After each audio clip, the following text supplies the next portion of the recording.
talking about beta testers. No, I don't want that again. No. Let's go into, whoa. Oh, okay. So let's talk about generative AI. We did see classification, and we did understand that the classes that we classified are the only classes that that model knows. Just like the quick draw, it's a great example to understand the world of classification and identifying things. And now we'll go into large language models, which I understand that you already use. So you all have your accounts in either ChatGPT or Gemini or Claude or whatever. I don't know if you tried this. Have you tried using it as a travel agency? I have a feeling we will not do this, or maybe we will. Go into your account and try to make the whatever you're using, plan a visit to, it goes in 2 steps. Plan a visit to Kochav Yair, that's where I live. Okay, plan a visit to Kochav Yair Tzurigal or Kochav Yair Israel.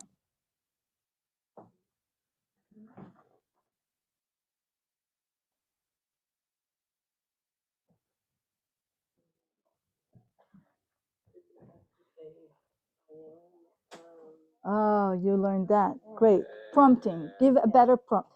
So we do that with students as well. We ask to plan wherever, and then we are asking, okay, put your age in, put your interests in. So that's great. Go there. I just want to show you how we are showing it to kids, students, 9th graders, and even more.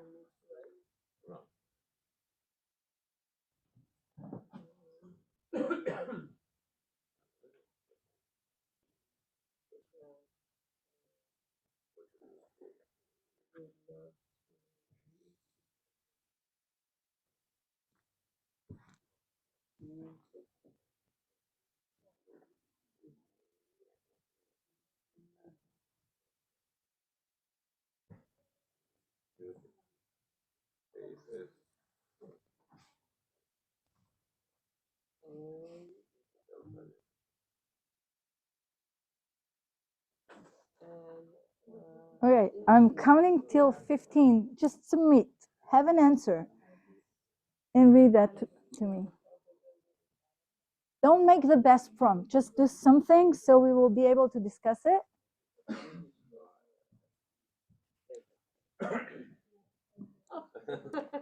Okay, what did you find? Where would you go? One place. National Park. A national park? What's its name? Sapir? Okay. What about you? What did you find about Kochav Yair? You did not. Any of you?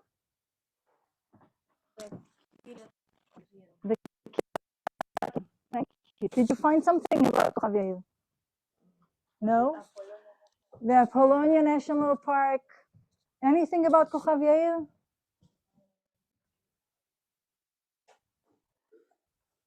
Okay, whatever you get, I looked it up.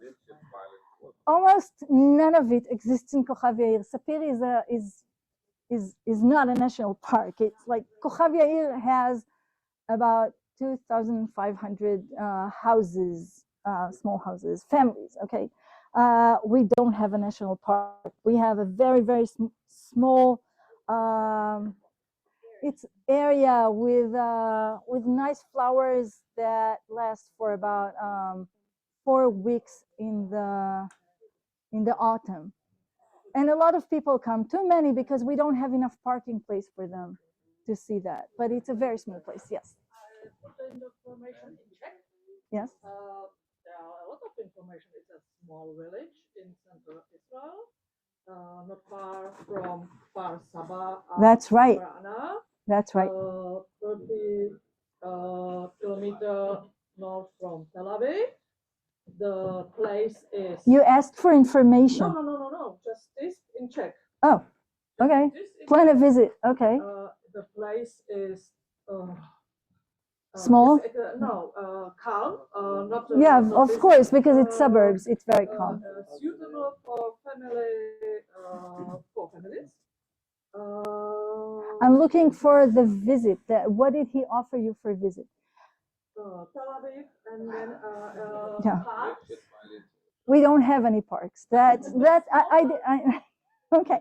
The thing is,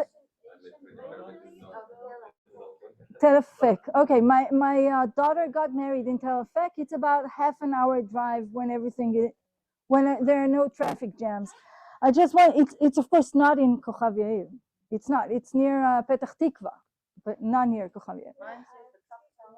No clock tower, no towers, and no clock towers. What I want to say is, yeah, of course it's a mistake, and the reason it had, why did it had a clock tower? Which of course we don't have clock towers only in Jerusalem and Yaffo. We don't have clock towers in Israel. So why did it write a clock tower? Oh, because when it's part of sightseeing almost any European city, right? So doing the research from Europe. So maybe would that have an impact on the answer? Maybe that's a great idea, but ChatGPT has its data in one place. So I'm not that sure. But why did that happen? Because it's part of the database, right? It's part of the data. What else did you find? I asked, where are you making these things happen? Oh, and what did he say? I'm here to help and short recommendations. I am here to help make accurate recommendations. So let me clarify or adjust any details to the reality. No suggestion. Aim to create an itinerary based on general tourist experiences.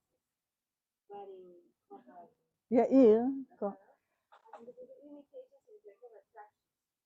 Of course. That's very nice. The main thing why we're doing this when we're meeting ChatGPT, or the truth is because it was developed with Google and for Google, we used Gemini, of course. But the reason we're doing it is we're trying to plan a visit to a place the students don't know, Dubai, or a place they don't know, Bali, something like that. And then they're all very proud of themselves, and we teach them how to prompt better, the age, the number of students who want to go, the time of the year, and things like that, and the persona over there, and what anything they need. But then we ask them to look up their own town.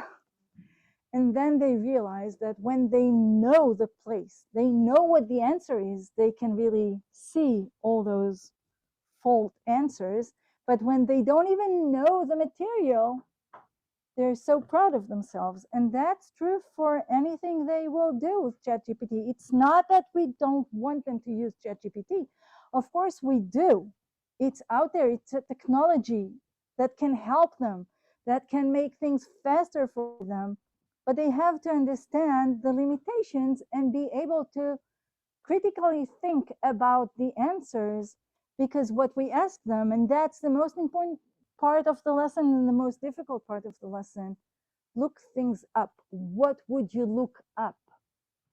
What would you search in order to make sure that the answer you're giving is correct? And that's only if you have some knowledge. Otherwise, you cannot even start thinking of what would you look up when you're using it. So when we're not saying don't use ChatGPT. That's of course stupid. We will skip that because I just told you that most of the things that he and we will not do prompting since you already did that, right? So we'll do a bit of how it works, and for that I will give you these. Each will get 3 of these, and we will use this wall. 3. You will need a pen, and you will need to write one word on each of these. Yes, please. Over there. Thank you. Only 3. That's what I've got. Yeah, you can help me around this table, and I will go to another table. Yeah, 3 per person? 3 3 per person. Okay, you can do it in pairs as well, but you can do it in pairs. Maybe this wall is not enough for. Okay, so let's take it to pairs.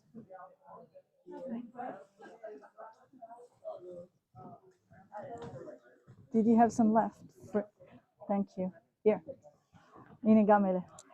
זה בטח לא יספיק, למרות שבזוגות אולי לא טוב.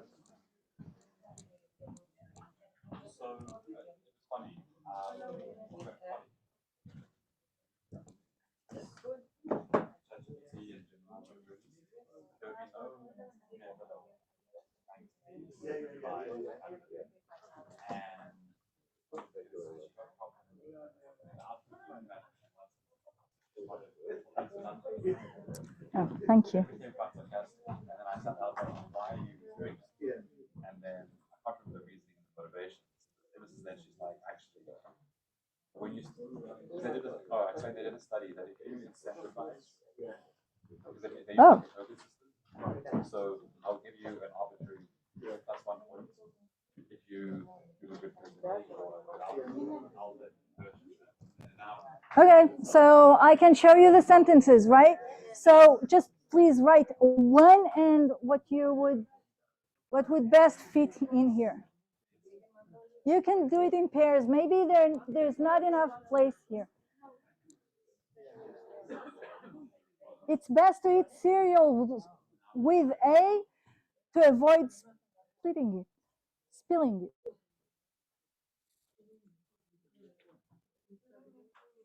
Spilling is that everything is spilled around.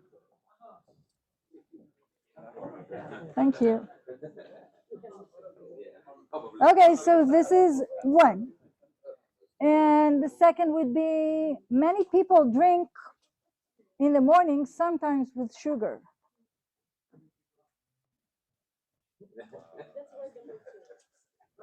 No, we will put all that. I want us to see the answers together. Okay. And the third one is, dogs really love, especially when they aren't tired.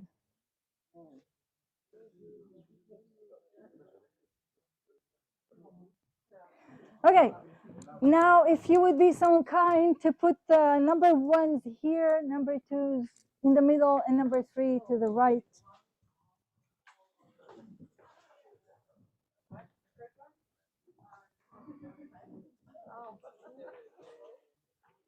Do you want me to show the phrases? Many people drink something in the morning, sometimes with sugar. It's best to eat cereal with A to avoid spilling it.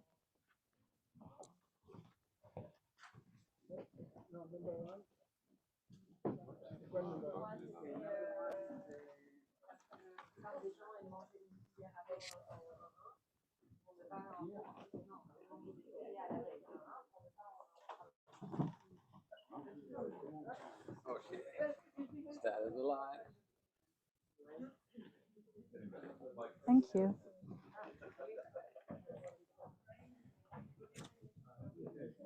Oh. You eat cereal with the bucket because you want more of it. That's what I think.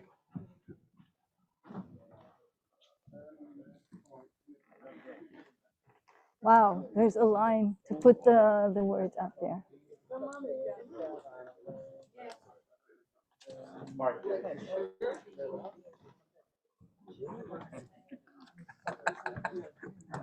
It doesn't have to last for long. Okay. Just I like the answer of tea/coffee.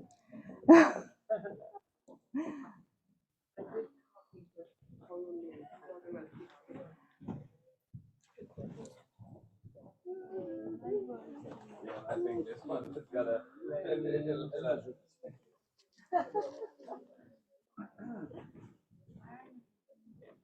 Yeah. Oh.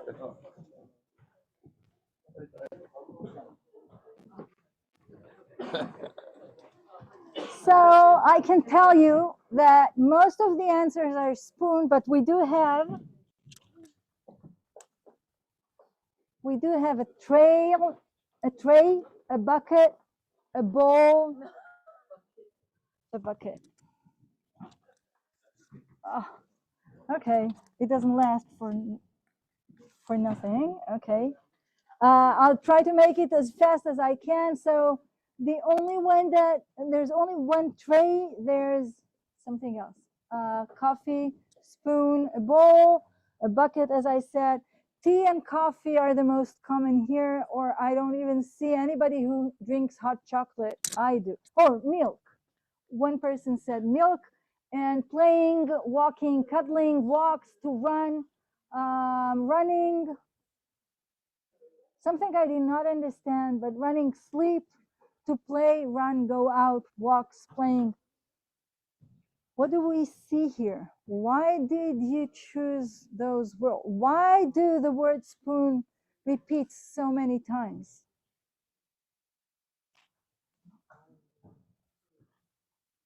How did you, okay, common sense. Common sense can be put into numbers. And the probability of the word spoon to be in that letter, in that place in the sentence is very high, as we can see. But there's a probability for tray as well. We can see that. And there is some probability for a bowl as well. So the highest probability is for spoon. That's what we see here, or could see. Or maybe if we pick that up from the floor. And the probability for walking, you're just, or you want to ask? No. Yeah. Because it's a common culture across all the communities. Okay, maybe. And tea and coffee, though I had a feeling that maybe here in London I'll see more tea than coffee, but no, it doesn't work. It's mainly coffee over here, and nobody else. I would always write hot chocolate because that's what I drink, but somebody did write milk. So there's a probability for milk, a probability for hot chocolate, smaller probability for milk, for tea, and a huge probability for coffee, as we can see. So what happens when we choose, or the LLM chooses the next word? It uses probability, and that's what we're seeing here, the probability of a word to be the next word, or in that that phrase. And context affects our word choice, because if I would just say dogs really love without the end of the sentence, would you say something different than what you, oh, so context matters. If I would only say many people drink beer, Coke, or whatever. So this is how context matters. That's what we see here, how context affects the probability of some of the next word. It comes from a different corpus. We'll talk about corpus in a second. Yeah, corpus, I'm sorry, but that's the word. So the next common word, what's the most common word you think that would follow the word chocolate, which I love, in books? What would you think would be the next common? Cake. Bar, chocolate bar. Chocolate milk. Chocolate chips. Okay, let's check that out. And for that, you've got a link for Ngram. Ngram, you've got, but no, I didn't mean let's look at the board. I meant you've got a link to Ngram. Use it.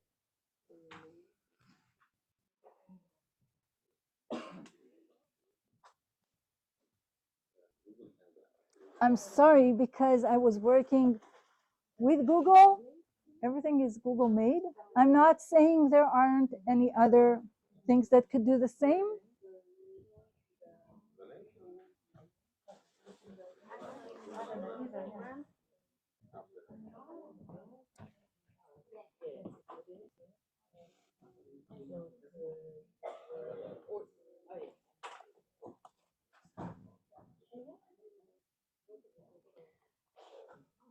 Okay, it starts with Albert Einstein, Sherlock Holmes, and Frankenstein, and we can see there the likelihood of those words in books. But let's try something else. Not let's in pairs or in your small teams. Write a short story. How short? Well, you cannot go over 7 words. That's how Ngram works. Okay, but start with 1 word. Choose one of the chocolate, chocolate. It went like that. Oh, chocolate. It went like, what is the asterisk there for? Replace with the next most common word, and I see 10 most common words, and of course, and it's not a verb. So try to write a story about chocolate, and or you don't have to choose the most common one. You can choose one of the other probabilities as well, and try to write together a story, choosing one of the next most common words. Do it together. I'm seeing you working alone. Don't work alone. It's fun. Work together. Choose together. Like, yeah, I'm here. You see what I'm doing? Yeah, just I changed the asterisk to chips. Chocolate chips or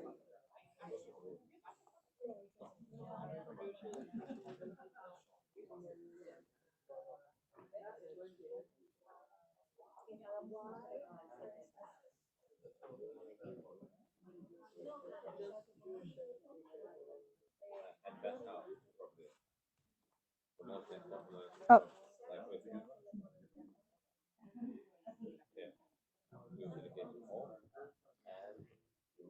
I see the time. I know I'm behind schedule. I'll take 3 more minutes. I think we all understand, and I hope you feel that it really helps understand how LLMs chooses next word. We did see how context matters. We did see the probability, how that works. We see how LLMs can choose the next relevant word. That's what we're doing right now. What you're doing now is making out a sentence just out of probabilities. That's it. It's all about probabilities. You do not even have the whole idea behind what you're writing, right? It's all about creating a sentence with probabilities. So I hope it gives some sense. Yes, I did see, and I know that I'm behind schedule. Thank you.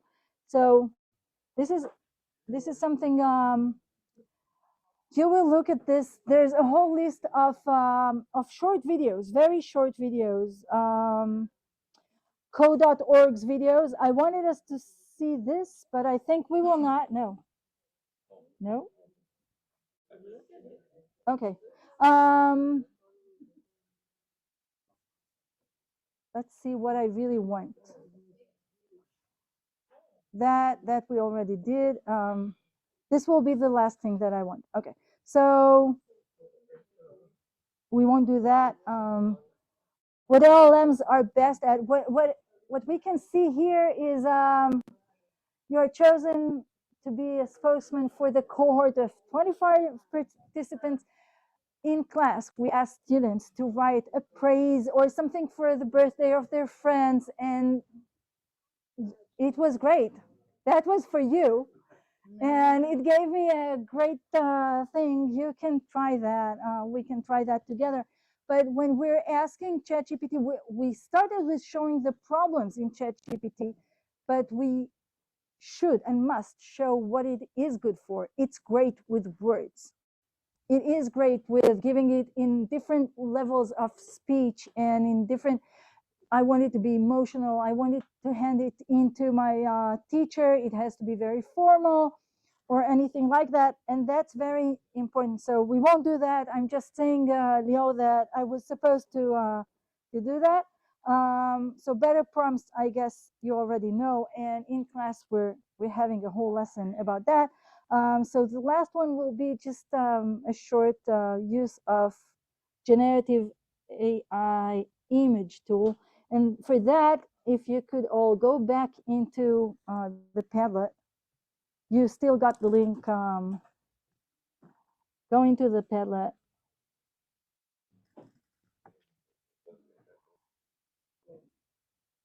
And you see there's something else to do, 11 other things to do. You see, okay. What would you do in order to use the I can draw? Great.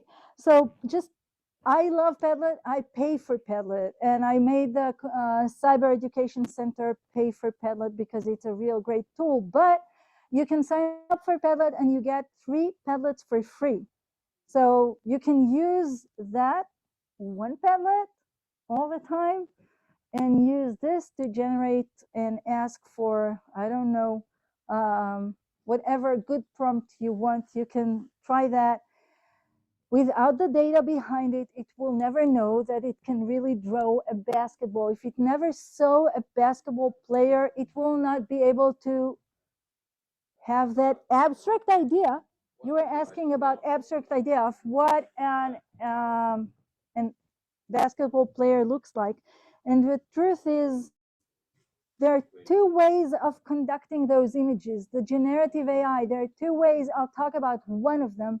And one of them is called adversarial generative AI. And that means it generates some rubbish and then it gets the answer, no, it's not a basketball player, not at all. It gives a number to say how much it's not a basketball player. So the generative thing takes that number and generates something new, and the recognizer says, no, I still don't recognize it as a basketball player. And it goes on and on until the generative thing generates something that the recognizer says, okay, now I recognize this as what I was taught a basketball player should look like. And that's what we get. Okay. So I did say that there is the course that is all about, it's not only about AI, it's about AI under the hood. That's the thing. It's for 9th graders, all class. There was no need for any prior knowledge. We do go and create our own model using, we did use our own model using Teachable Machine, but there's a whole lesson about a linear line, how that is a model, because we're trying to classify vegetables from fruits. We see how a line can become a model, what's under the line and above the line. Usually something we don't even bother teaching our students.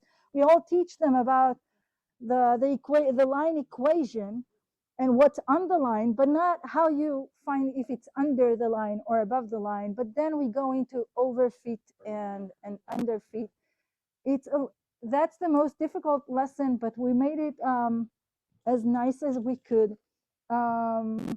The last the students go into a project at the end of the whole semester, and the project uses App Inventor and Teachable Machine together to create apps. Though they had no prior knowledge in coding, the whole lesson is built through knowing. They do not know how to do that.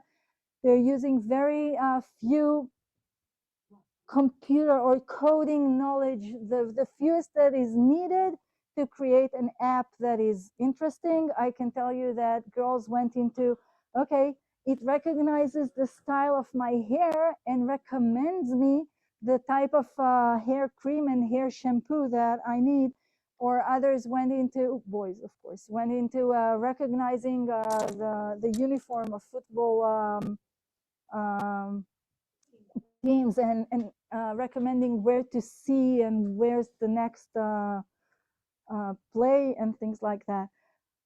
And the most interesting part, I did not do that with you, but we really start with asking, how afraid are you that AI will rule the world?